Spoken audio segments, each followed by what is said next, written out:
UPSC central arm police forces assistant commandant 2024 exam का notification release हो चुका है, जिस पे मैंने वीडियो बनाई है कि कैसे आपको वो एप्लीकेशन भरना है, कितनी वैकेंसीज कौन सी फोर्स में है, सारी चीज़ें बताई हुई हैं। अगर आपने नहीं देखी हैं तो आप उनको देख लेना। इस वीडियो में मैं बात करने वाला हूँ कुछ जनरल और इम्पॉर्टेंट चीज़ों की, तो वीडियो में बने रहिए। Hey, hello everyone. I welcome you all to your own YouTube channel Uniform Forces. I hope you guys are doing great. तो यूपीएससी CAPF AC 2024 एग्जामिनेशन का नोटिफिकेशन आ चुका है और मैं ऑलरेडी उस पर वीडियो बना दिया। अगर आपने नहीं देखी है तो लिंक पे डिस्क्रिप्शन बॉक्स में मिल जाएगा, ज़रूर देख लेना। बहुत इंपॉर्टेंट है, कितनी वैकेंसीज है, कैसे एप्लीकेशन भरना है, सब दिया हुआ है उसमें। और आज की वीडियो में मैं बात करने वाला हूँ फिजिकल और मेडिकल स्टैंडर्ड्स की।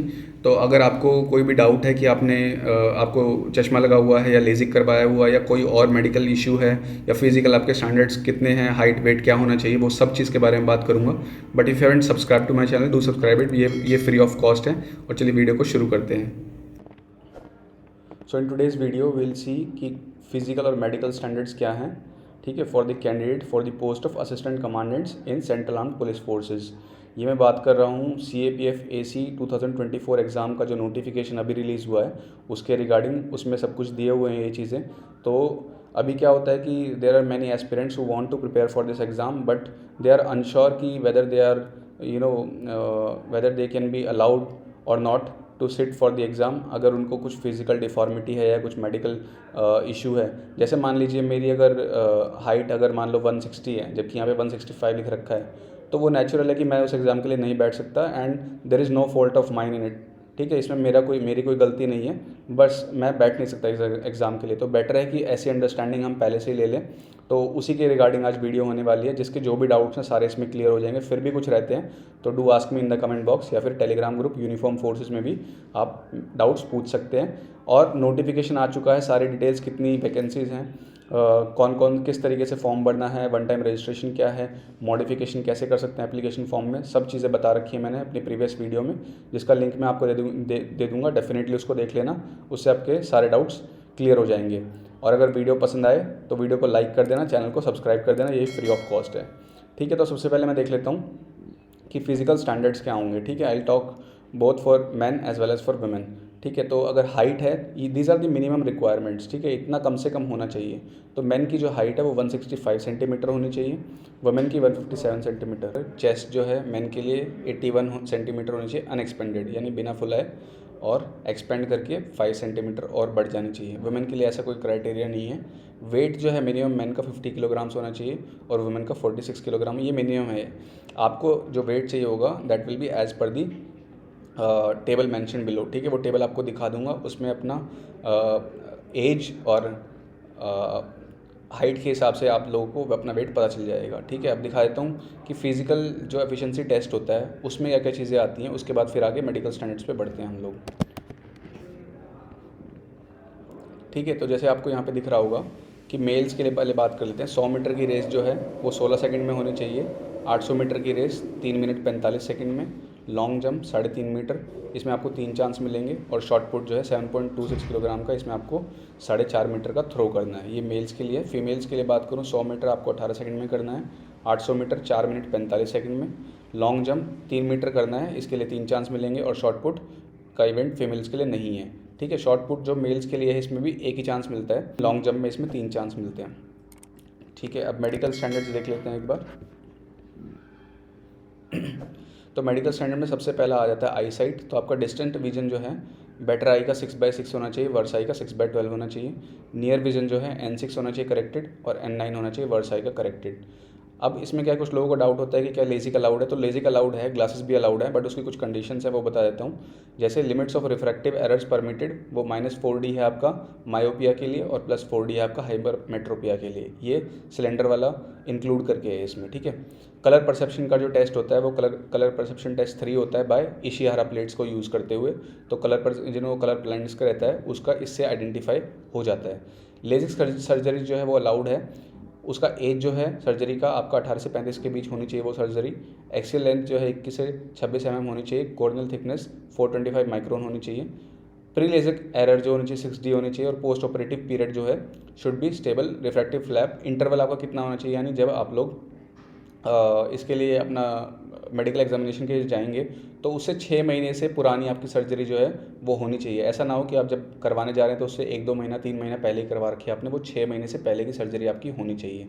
कैरिंग एंगल जो है आपका हाथ का देखा जाता है, यहाँ का जो एल्बो है उस तरफ से, ठीक है, तो वो 15 डिग्री से ज़्यादा नहीं होना चाहिए फॉर मेल और 20 डिग्री से ज़्यादा नहीं होना चाहिए फॉर फीमेल।